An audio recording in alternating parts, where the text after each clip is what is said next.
RaceView Network's Weekend Wrap-Up, powered by Racing Free.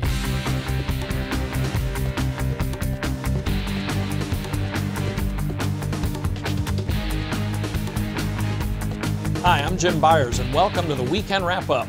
Stakes results from the past week cover a wide geographical area, so let's begin with a trip to the Hoosier State. Indiana Grand Racing and Casino carded a quarter-horse stakes event on Saturday, the Born Runner Classic Stakes. This one produced a repeat winner who has made a living in the Born Runner Classic. First, the details. The 400-yard race is for Indiana-bred and sired 3-year-olds and up, worth $114,000. 2 trials produced the field, and at the end of the final, it was a 3-way driving finish. Number 4, Airborne Leader, leads all the way to win by a head over the 10 Chilled 6-pack, with number 2, Beach Meter, third. Amazingly, it's the 4th straight year Airborne Leader has taken this race. Harold Collins, the winning jockey. Airborne Leader is a 6-year-old gelding by leader of the class out of Airborne Jazz, who's by the race's namesake, Born Runner. Thomas Mosley Jr., the winning trainer. Airborne Leader has earned nearly $450,000 for his owner and breeder, Randy Thompson, and that's a record for Indiana-bred quarter horses. Final time, 20.007 seconds. The only graded race of the past week was the Grade 3 Mountaintop Futurity. It was limited to New Mexico breds on Saturday at Ruidoso Downs. More than $340,000 in the total purse for this 350-yard dash.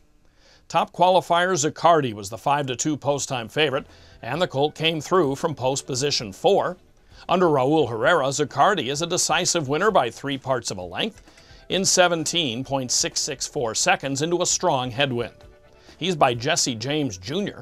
out of the Lane's Leinster mare Champagne Lane. Bred by MJ Farms, its horses ran 1st, 2nd, 3rd, and 5th in here. Anna Krausen, the trainer for Krausen Racing, as Zuccardi takes home more than $143,000. Arapahoe Park had big races on Saturday and Sunday. The amazing trial winner, 1 Corona at a time, was the top qualifier for Sunday's $75,000 added Cherry Creek Futurity for Colorado breds. She won her trial by 3 1/4 lengths, but surrendered the favorites role to the previously unbeaten Hey Jay. In the end, they would settle for 2nd and 3rd, as long shot Toshi Yoshi took a dramatic photo by a nose over 1 Corona at a time, who was racing just to his inside. Number 7, Toshi Yoshi, is a gelding by Pool, out of Mary's Moneymaker, who's by the Corona. Dana Yoshida Orozco is the winning owner and breeder, with Manuel Orozco the trainer. Ramiro Garcia aboard. Final time here, 16.757 seconds for 330 yards. Saturday's feature at Arapahoe was also for Colorado breds, the $55,000 added Lucille Rowe Derby. A familiar winner here, number 1, Midorian Smoke.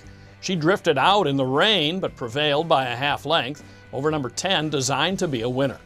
Midorian Smoke was last year's winner of the Cherry Creek Futurity, the race we just told you about. Her dam, Smokin' Corona, also won the Cherry Creek.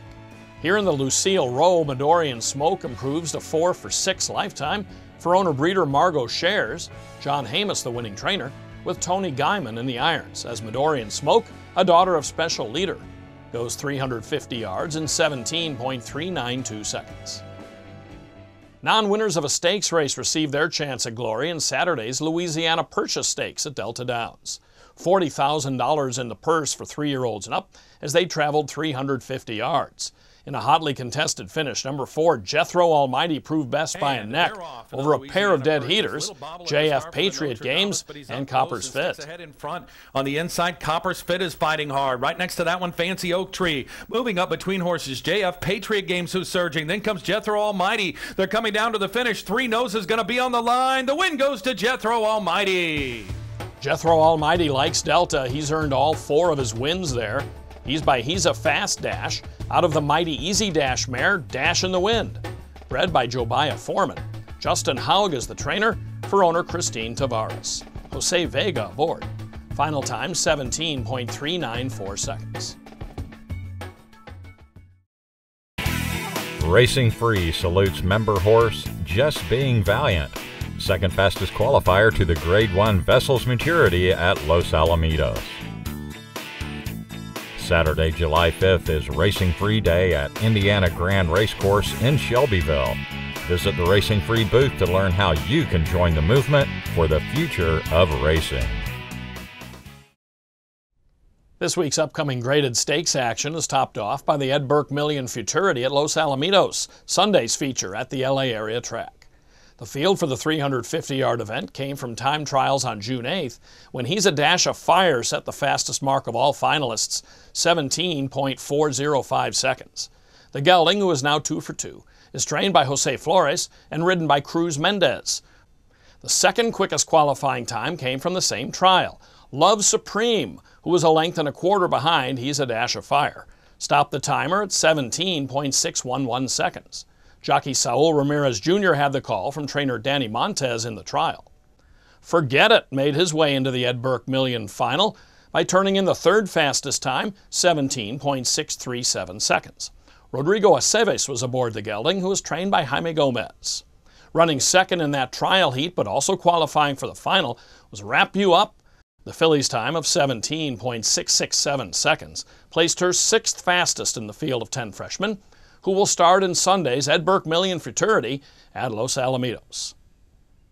Sunray Park in Farmington, New Mexico will host the Grade 3 Four Corners Futurity on Saturday. Sitting atop the list of 10 finalists for the 350-yard test is Jazzes and Spots, a filly who broke her maiden in her Four Corners trial on June 6th. Owned by Cherie Meredith, Jazzes and Spots is trained by Guadalupe Munoz Jr. Ephraim Vihi has ridden the filly in both of her career outings. Along with the Four Corners Futurity on Saturday is the restricted Grade 2 Tommy Duke Smith Stakes. 3-year-old fillies bred in New Mexico will go 400 yards in Sunray Park's co-featured event. Several other added money races are on tap for this coming weekend. Check out our list of those events at the end of our show. A personal note, I'll be on the road in Vinton, Louisiana this weekend to fill in for Delta Downs track announcer Don Stevens. I'll call races on Friday and Saturday, which will include 14 trials on Saturday for the $662,000 Lee Berwick Futurity. Time for me to wrap things up for this week. We do have a few more stakes recaps, so stay tuned for those. We'll be back next week with more quarter horse action from around North America. We hope you're here for that as well. For all involved with the show, I'm Jim Byers. Thanks for joining us for RaceView Network's Weekend Wrap-Up. RaceView Network's Weekend Wrap-Up, powered by Racing Free.